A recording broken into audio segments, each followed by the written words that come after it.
எந்த ஒரு உறவாக இருந்தாலும் சரிங்க.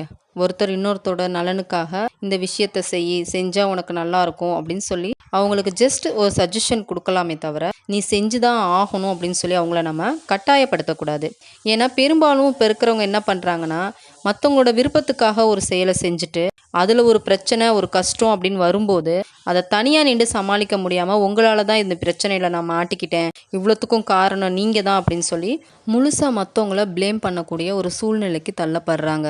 நம்ம ஒருத்தர் மேல அளவுக்கு அதிகமான அன்பு வச்சு, வாழ்நாள் முழுக்க அவங்களுக்காகவே விட்டு குடுத்து வாழ்ந்தாலுமே கூட, ஒரு காலகட்டத்துக்கு அப்புறம் நம்மளோட வாழ்க்கைய நமக்காகவும் வாழ்ந்திருக்கலாமோ! அப்படின்ற எண்ணத்த யாருக்காக நம்ம விட்டு குடுத்தோமோ, அவங்களே நமக்கு உணர வைக்கும்போது தான் தெரியுது, இவ்வளோ நாள் நம்மளோட வாழ்க்கைய ஏமாளித்தனத்தோட தான் வாழ்ந்திருக்கோம் அப்படின்றதே. நம்ம ஒருத்தர்கிட்ட பேசி பழகுறோம். அவங்களோட குணம் சரியில்ல அப்படின்னு தெரியும்போது, அவங்கள விட்டு ஒதுங்கிர்றது தான் நமக்கு நல்லது. அப்படி இல்ல அப்படின்னா, அவங்களோட தரத்துக்கு நம்மளையும் தாழ்த்திருவாங்க. அதனால நம்ம சிந்திக்கிற நேரம் குறைவா இருந்தாலும் நல்லதே சிந்திக்கணும். சந்திக்கிற வாய்ப்பு குறைவா இருந்தாலும் நல்லவங்களே சந்திக்கணும். ஒருத்தர்கிட்ட நல்ல முறையில பழகிட்டோம். பழகுன பழக்கம் நமக்கு விட்டு போயிறக்கூடாது அப்படின்றதுக்காக, அவங்களோட பிரச்சனைகள் எல்லாத்தையுமே தூக்கி உங்களோட தலையில போட்டுக்கணும்னு நினைக்காதீங்க.